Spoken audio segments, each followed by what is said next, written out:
In this video, we are talking about 10 players that you must start in week 14 of fantasy football. But before we get into it, if you can please like the video, subscribe to the channel if you do end up enjoying. Starting at number 10, Braylon Allen, who is set to make his first NFL start on Sunday, with Breece Hall looking like he's likely going to be out, dealing with that knee injury.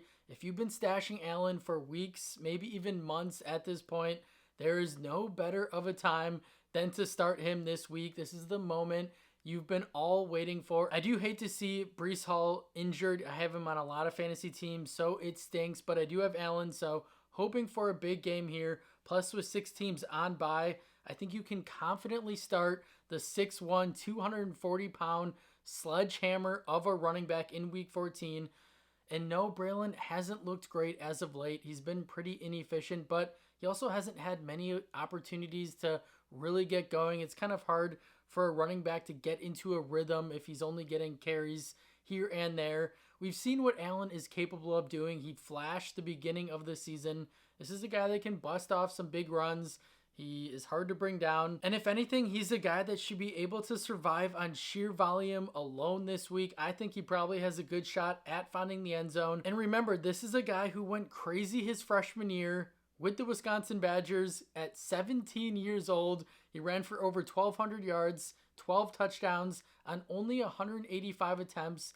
This is a special back. I think he's going to have a long NFL career, maybe not with the Jets, but he's a really talented player. So I have no problem plugging him into your lineup this week. The matchup isn't horrible either against the Dolphins, who have been better against the run as of late. But if you need a strong RB2 play in a must-win week potentially for your fantasy team, for a lot of people, week 14, very important. I would feel confident plugging Allen into your flex or into your RB2 spot if you need to. At number 9, Jauan Jennings, who is on his way to fantasy football stardom before Brock Purdy got hurt and San Francisco played back-to-back freezing cold games, as Jennings scored 16 fantasy points in week 10, 25 fantasy points in week 11. And at this point, he's San Francisco's clear-cut wide receiver 1 who should get back to his dominant ways this week. In 5 starts where Jennings has played at least 80% of the snaps, he's averaged 21 fantasy points per game. He's been really good. He's been Purdy's favorite target. And I expect the 49ers offense to run through Jennings. With Christian McCaffrey out for the year, they're going to be focusing on the pass, and I think Jennings is just going to continue to be a big part of it. Since week 10, Jauan has earned 29% target share, 36% first read share, 37% of the air yards, and I think he should be able to exploit the Chicago Bears secondary, who has given up the 5th most PPR points per target to perimeter receivers. So I know Jennings hasn't gotten it done for you as of late, but I'm blaming it on the snow game against Buffalo, freezing cold temperatures at Lambeau Field, no Brock Purdy. He's finally at home in San Francisco. Purdy appears to be fully healthy, so I think Jennings slides back into a very strong wide receiver 2 with wide receiver 1 upside for the rest of the year. At number 8, Rico Dowdle is coming off his best game of the year for the Cowboys, 22 carries, 112 yards, touchdown, 5.1 yards per carry, along with 3 receptions for 11 yards, resulting in 21.3 fantasy points. And he saw 25 of 29 running back opportunities last week while setting career highs in snap share at 71%. Dallas is finally giving their most talented back a workhorse role.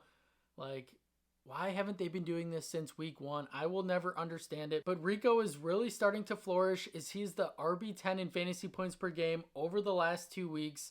And since week 9, Rico ranks 11th in explosive run rate and yards after contact per attempt.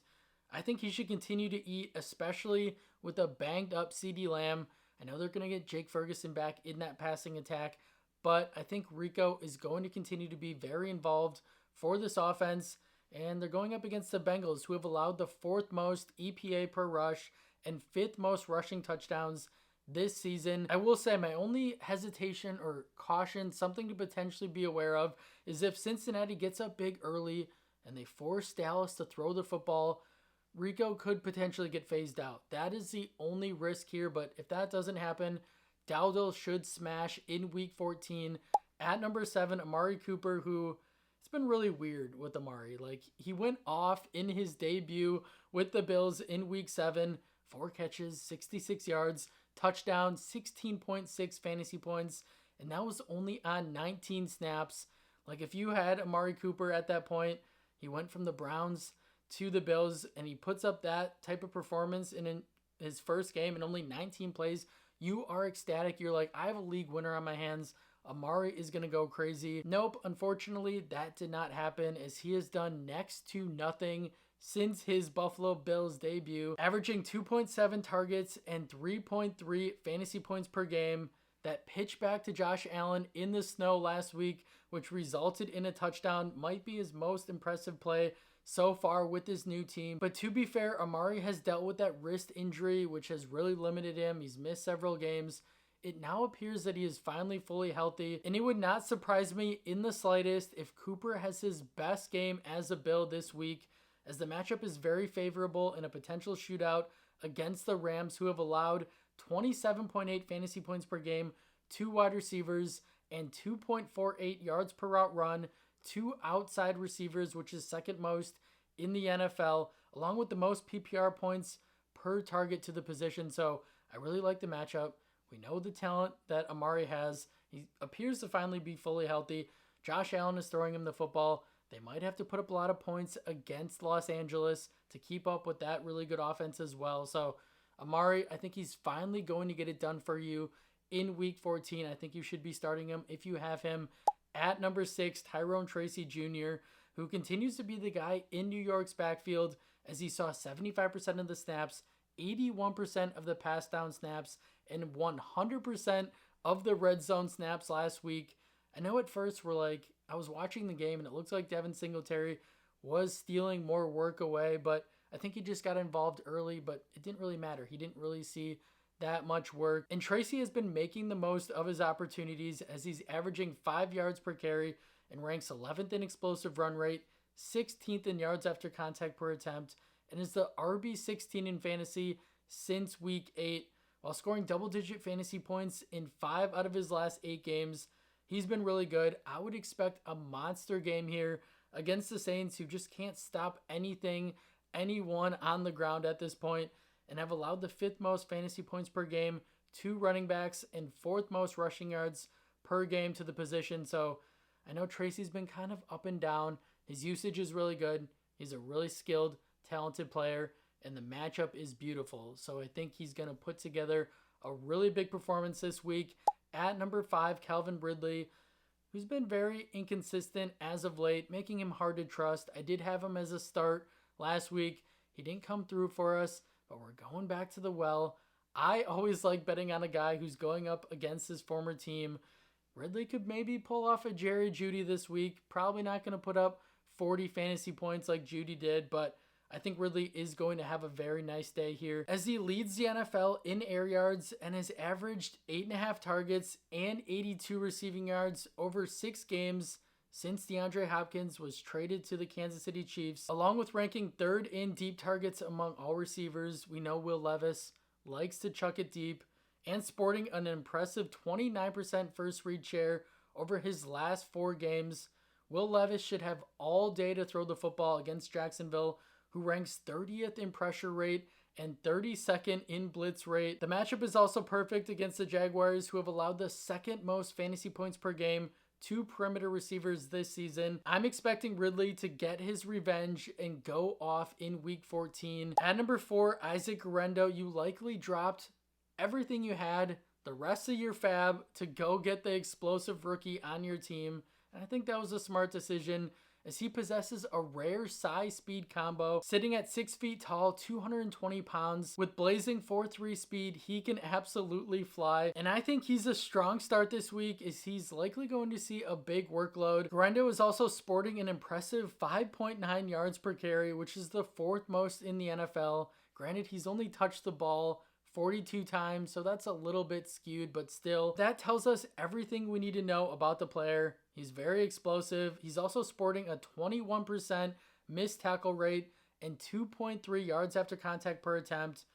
He's a very versatile talented back who should thrive in a friendly San Francisco run scheme and has a very favorable matchup against the Bears, who have allowed the 5th most schedule-adjusted fantasy points to running backs over the last 5 games. So you kind of have to start him at this point, right? You likely had to get him off the waiver wire. It's week 14. It's all or nothing for a lot of fantasy teams. It's crunch time.